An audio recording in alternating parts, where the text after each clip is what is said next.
This is A-Game. Fast acting, long lasting, with no side effects. Hey all my Crimsonites, and welcome to the Crimson Cure channel, where we embrace our femininity, increase our womanly value, and celebrate our brothers. So join me on our feminine journey to learn, heal, and grow.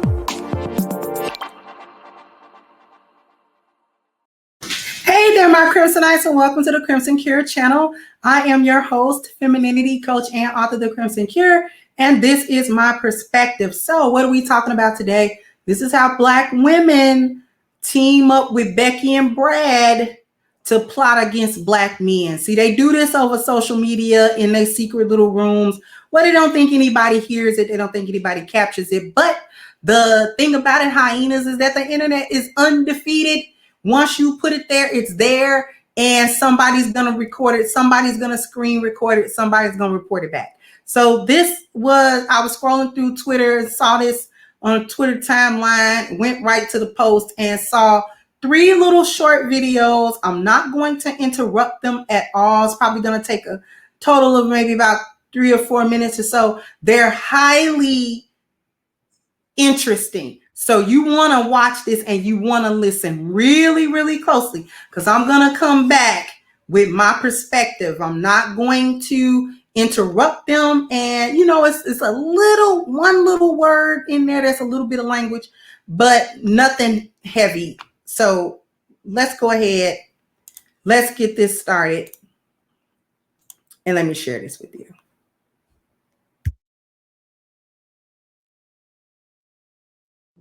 Over 8 or 10 cars with 2 cops in each car, that's sometimes not enough, because they come out of the woodwork, and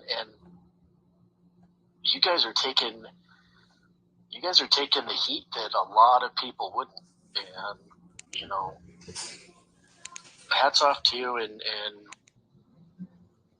keep it up, because that's the only way it's gonna get out. Because if I say anything, you guys have said it, I'm just a racist, and get the fuck out of here. You know what you're talking about.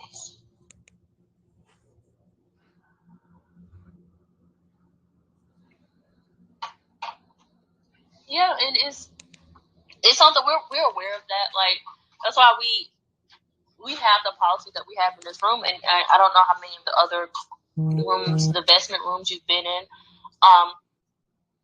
Divestment, I don't know how long you guys have been on these channels or whatever, but that divestment is us Black women completely wanting to remove ourselves from Black men and Black culture altogether because of these reasons that we talk about. And it's a very scary situation. It is a very real and present threat, like, at all times. Like, we cannot even have these conversations with family members sometimes. Even that itself is dangerous. If they're mammy or if they're Black male identified. Like, and we had a really good room about, cult behavior. And I akin it to us leaving a cult, because if we are outed as a divestment woman, we could literally be spied upon, be reported back on, and it could be an issue. It could be a problem. Like, it almost feels like we're being whistleblowers to an issue at this point, and we have to, like, be shrouded in mystery and talk about these things, because if no one talks about it, nothing gets done. But it's not even that. Just our presence itself, the fact that we refuse to be associated with them, is already, like, too much for some people to handle.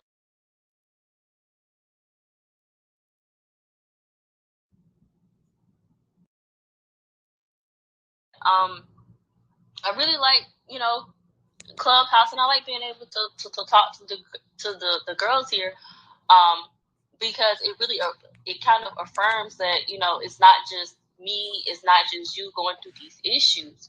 Like, this is a very large scale issue in this country and across the world, because Black femicide doesn't just happen in the United States. These issues don't just happen in the United States. A lot of the girls in here, like, it's not just a here thing. And that's what makes it, like, kind of scary because I can't even say, if I go travel, I can't even say I'm divested at that point.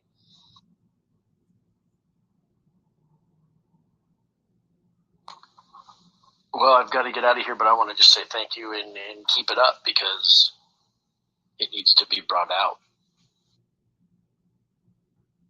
Thank you for listening. Yes. Thank you.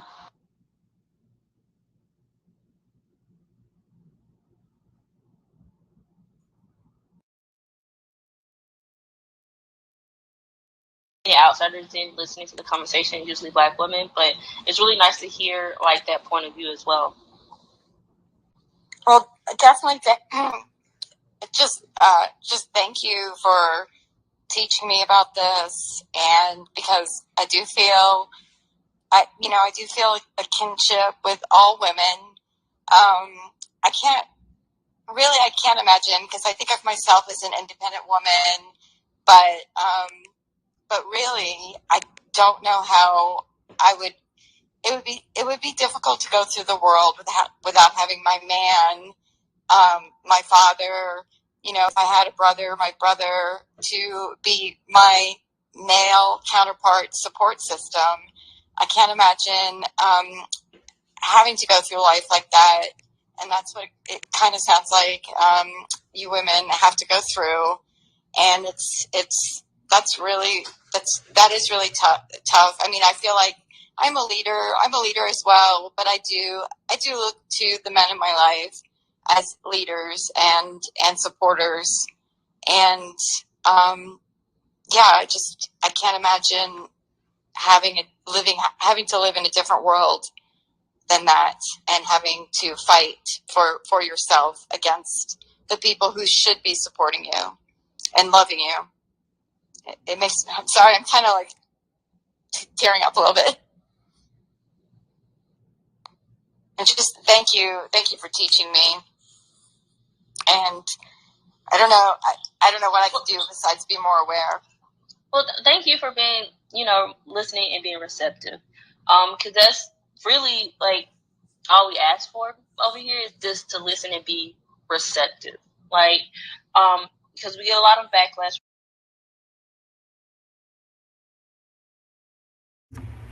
Okay, so y'all heard.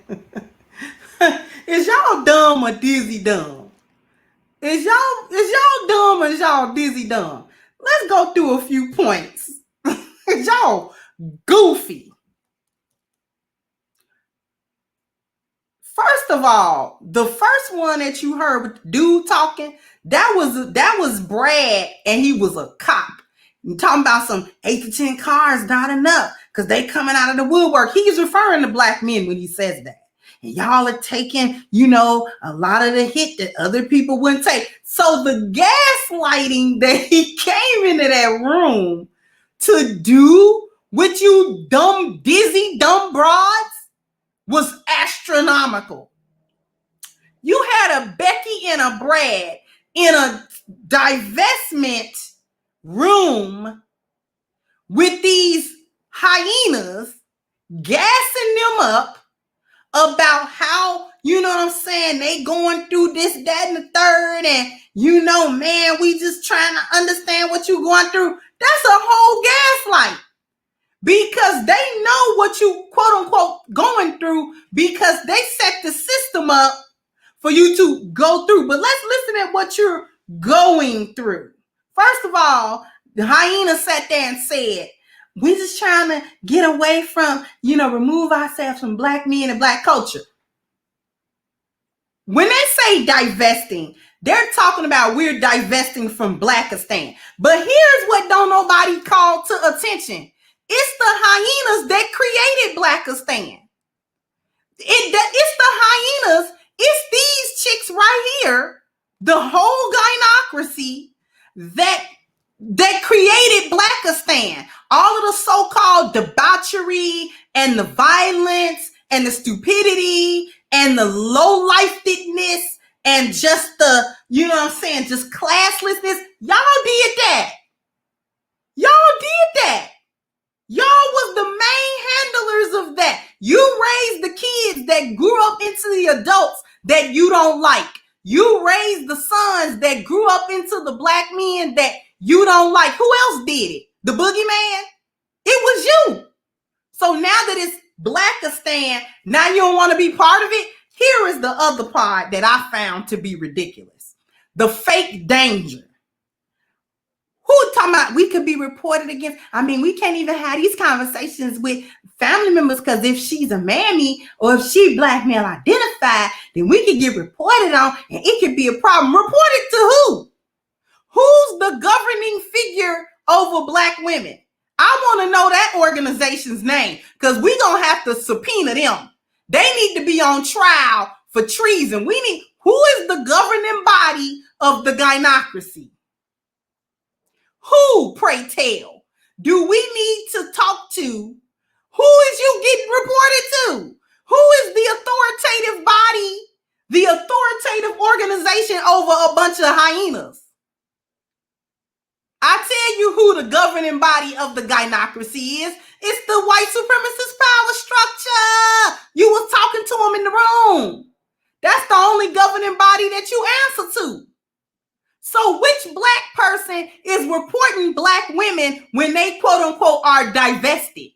I want to know, where are the emails being sent? Who is we reporting you to, FEMA? I want to know. It was the fake danger for me. It could really be a problem. It whining, pole mouthing to Zaddy about how you in danger where you at, and you don't think that he quote unquote set you up. He used you. I just did a 3-part series on how black women was used to destroy black people. Now you feel the danger of creating Blackistan. Now you're part of it. Now you don't want no parts of the smoke that you created. Are y'all kidding me? Then talking about had the audacity to talk about black genocide just happened in America. It happened in your womb, though. Because you constantly killing off black little babies. That's a genocide. Millions of black babies killed. That's a genocide, ma'am. Talking about we can't even travel and say we divested. Don't nobody know what you talking about. When you try to go over to Italy and be with them white men over there, they don't even speak English. So they don't know what you talking about when you saying you divested. They don't know that. All they know is they see an American concubine they can take advantage of while she in Italy. Duh. Y'all so full of stupidity and foolishness. It's laughable if it wasn't so ridiculous. You don't realize that Brad and Becky teamed up to gaslight you in that room. Talking about you was doing the right thing. And I'm going to bring out something real important. Becky was talking and she said something real key that y'all hyenas missed. In your fervor to be accepted by her, she said something that you missed.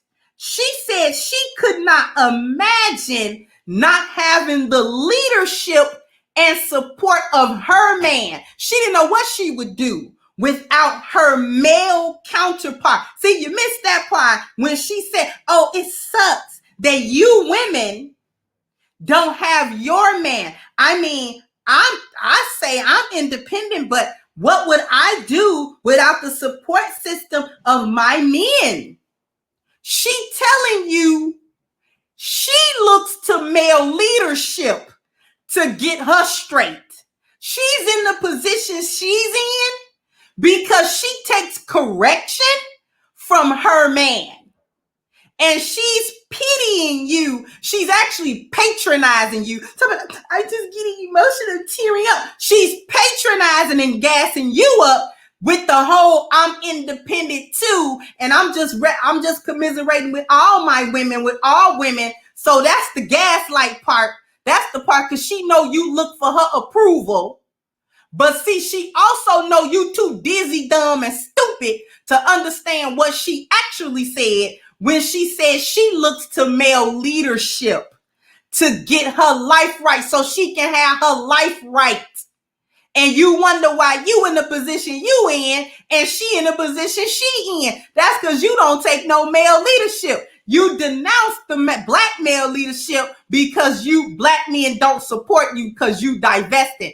But the crazy part about it is you looking for white male leadership and he don't want you and don't care enough about you to lead you nowhere. Boop. So you boop, boop, you stupid 2 times. Y'all dumb. Y'all some dizzy dumb bras. But black men, this is how they plot against you. They get on Clubhouse and they get into these little secret little rooms and don't think nobody hear them. Becky and Brad just gassed y'all. Just put a whole battery in your stupid back and you gonna carry it out like you been doing. You the mammy. Anyway, sound off in the comment section. Let me know what you think about this. Like, share, subscribe to the channel if you have not. Once again, I'm your host, The Crimson Cure, and this was my perspective. Bye-bye, Crimsonites. Hey guys, please like, share, and subscribe to the channel and hit the notification bell. And if you've got more to say on the topic, leave a comment down below.